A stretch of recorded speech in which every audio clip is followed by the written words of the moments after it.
Hoy tenemos entre manos un material que, bueno, impone cierto respeto, casi un acto de reencuentro. Totalmente. Son extractos de La ciudad de vapor, el libro póstumo de Carlos Ruiz Zafón, y hay una sensación muy particular al abrir un libro así, ¿no? Sí. Es saber que es la última vez que vas a leer algo, digamos, nuevo, de un autor que te ha acompañado tanto tiempo. Es una mezcla de privilegio y de melancolía. Y en este caso es especialmente revelador. Mucho. De hecho, la propia nota del editor nos da una pista que es fundamental. A ver, al parecer, Zafón no lo concibió como una novela cerrada, No, para nada. sino como un regalo para sus lectores, una especie de mapa expandido del universo de El cementerio de los libros olvidados. Exacto, un mapa. Me gusta mucho esa idea, así que nuestra misión hoy es justo esa, desplegar ese mapa y ver cómo estas piezas, algunas que ya conocíamos pero otras que son inéditas, pues encajan y le dan una nueva profundidad a ese mundo. Es casi como encontrar el diario secreto de un viejo amigo, ¿no? Y de repente empezar a entender de dónde venían todas sus historias. Eso es. Y lo fascinante de esos diarios, de estos cuentos, es que vemos los cimientos. Vemos sus obsesiones recurrentes, los personajes en un estado casi embrionario, que luego se convertirían en los gigantes que conocemos. Un viaje al taller del escritor. Justo, con todo ese cruce de géneros que lo hacía único. Lo gótico, el thriller, el misterio, la historia, todo está aquí en su forma más pura. Pues vamos a abrir ese taller. El primer cuento, Blanca y el adiós, nos lleva de cabeza a la infancia de un personaje clave, David Martín. Ajá. Lo encontramos de niño en el barrio de la Ribera y conoce a Blanca, una niña de una clase social que para él es, vamos, inalcanzable. Es el clásico amor infantil, pero Zafón le da una vuelta de tuerca desde el minuto 1. Es que no es la típica historia de amor. Lo que es crucial aquí es lo que David descubre, ¿El qué? que sus invenciones, las historias que se saca de la manga, son lo único que consigue mantener el interés de Blanca. Cada cuento es como un soborno para robarle un minuto más de atención. Ahí está la clave. No se hace escritor por una llamada del arte o algo así. Se hace por pura necesidad afectiva. Claro, hay una frase que me pareció demoledora. Dice, puedo conjurar rostros de chiquillos, pero ninguno que quisiera rescatar del país de la indiferencia. Ninguno excepto el de Blanca. Uf, es durísima. O sea que su talento nace como un arma contra la indiferencia de la única persona que le importa en el mundo. Exactamente. Y eso, en el fondo, define todo el universo Zafón. No es solo un amor infantil. No. Es la génesis de la vocación del escritor como un acto de supervivencia emocional. En un mundo hostil, gris, lleno de levas, de leyes invisibles que separan a las personas, contar historias es la única forma de construir un puente, un refugio. ¿La literatura como moneda de cambio para conseguir afecto? Es una idea potentísima y muy triste a la vez. Y si ese es el origen de su vocación, de su alma como escritor, el libro nos da también el origen de su vida, en el cuento Sin nombre. Madre mía. Y si lo de Blanca era agridulce, esto es... Bueno, es directamente una pesadilla gótica. La escena te atrapa desde la primera línea. Es brutal. Cuéntala, porque de verdad que es brutal. Barcelona 1905. Una tormenta de nieve increíble. Y una chica de 17 años, embarazada y a punto de dar a luz, llega a las puertas de la vieja fábrica de libros. Y no hay nada romántico. Nada. La meten en una cocina. El parto es una carnicería. El médico prácticamente la desahucia y le abre el vientre con un bisturí. Es una escena terrible. Te deja mal cuerpo. Y Zafón te la lanza así, sin anestesia. Y en medio de todo ese horror nace un niño. Su madre apenas tiene fuerzas para llamarlo David. ¿Y entonces? Entonces aparece una figura, una dama de blanco. Eso es. Y se lleva al bebé. La madre muere suplicando que le dejen ver a su hijo. Y su cuerpo acaba arrojado a una riera. Fin de la historia.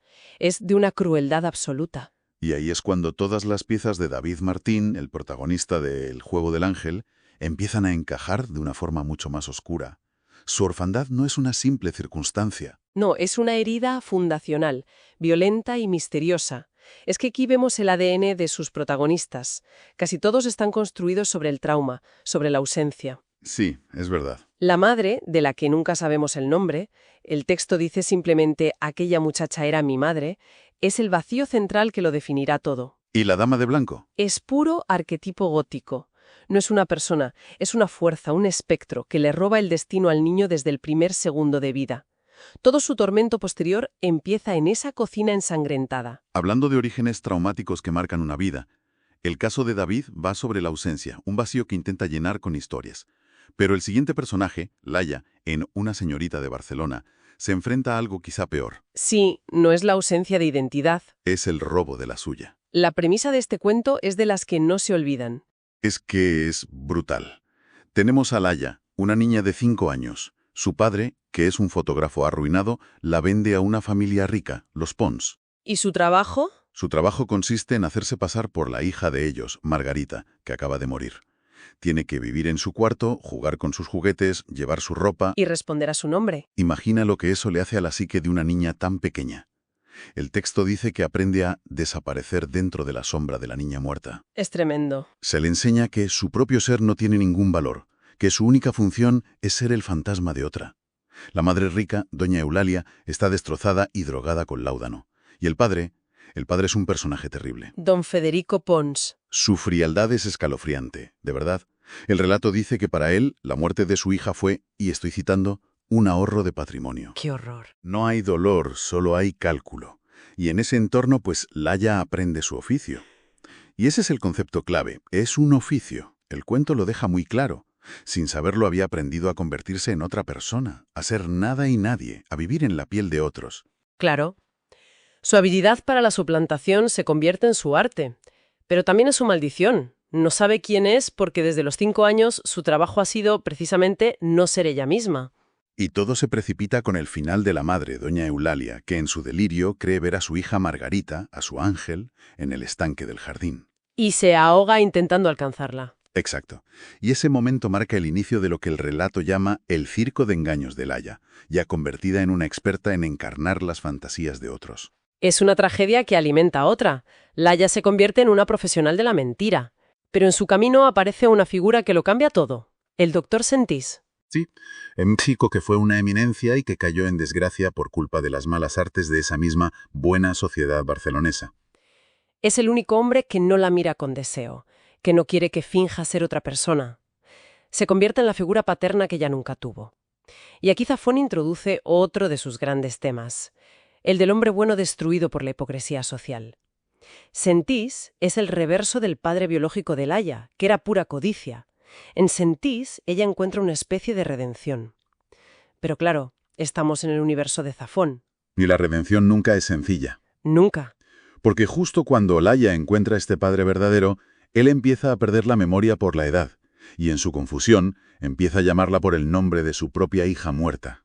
Es un cierre de círculo terrible y conmovedor. Es una ironía muy cruel. La habilidad que la maldijo durante toda su vida, la de suplantar a los muertos, se convierte en el único acto de piedad que puede ofrecerle a la única persona que la quiso por quien era. Al final tiene que volver a fingir para darle un poco de paz. Es desolador. Hemos visto personajes rotos por su pasado, moldeados por la crueldad de la ciudad, pero hay otros cuentos en el libro que dan un paso atrás, que suben el zoom para explicarnos no el origen de una persona, sino el origen de la propia mitología de esa Barcelona. Ahí es donde entra Rosa de Fuego. Exacto. Este es el génesis, la historia fundacional de todo, vamos. Totalmente. Aquí Zafón se pone casi tolkieniano. Nos vamos a la Barcelona de 1454. La ciudad está arrasada por la peste y la Inquisición, como no, le echa la culpa a la comunidad judía. El pan de cada día, vaya. Y en medio de ese caos aparece un personaje misterioso. Edmond de Luna, el hacedor de laberintos. Y no viene con las manos vacías. Trae 2 cosas. Los planos de una biblioteca imposible, inexpugnable, un laberinto de libros. Y un frasquito que, según él, contiene una gota de sangre del último dragón. Ahí está. Los planos, obviamente, son los del cementerio de los libros olvidados. Estamos asistiendo a su nacimiento. Pero lo del frasco, eso es un cebo. Es la clásica prueba de codicia. Y el inquisidor, Jorge de León, pica el anzuelo de cabeza.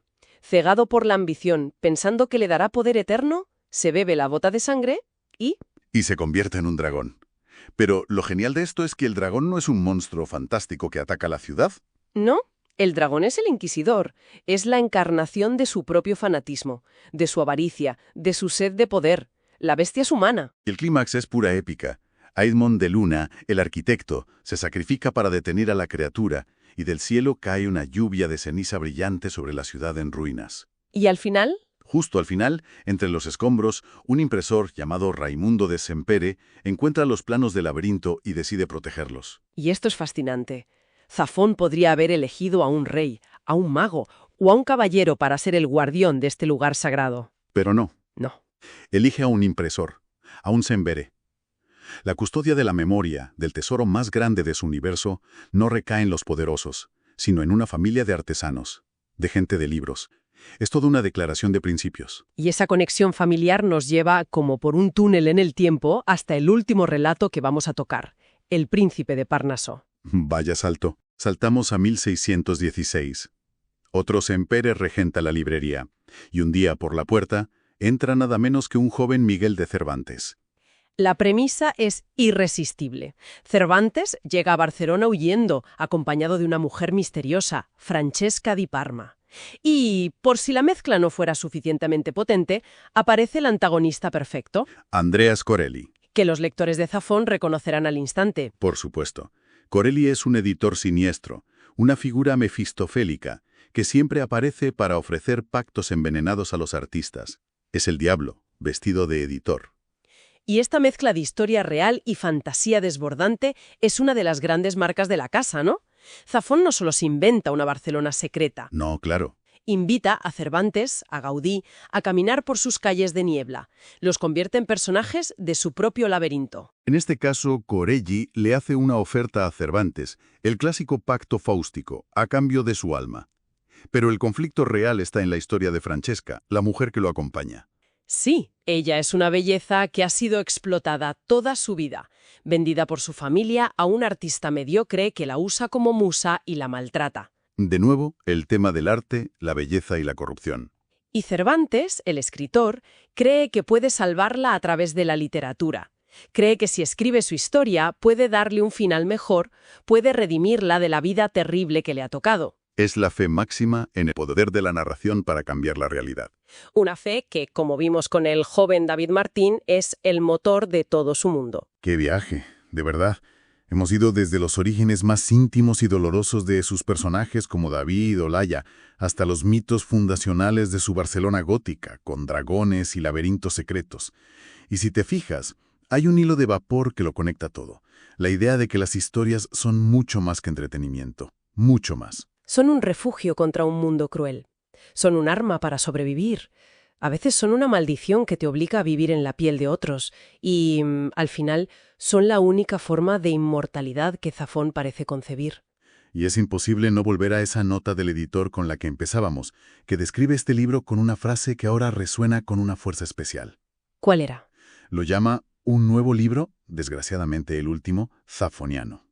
Es una frase muy consciente del peso que tiene. Sí, es el reconocimiento de que se cierra una puerta. O quizás no. Y esta es la reflexión con la que me quedo. Todo el universo de Zafón está obsesionado con la idea de que los libros tienen alma, de que los personajes tienen un eco que sobrevive a sus autores y a sus lectores. Claro, la pregunta que queda flotando es, ¿puede un mundo literario tan lleno de pasadizos y ecos secretos terminar de verdad con su último libro? ¿O está diseñado precisamente para que su vapor, su esencia, nunca se disipe del todo en la imaginación de quien se atreve a entrar en él?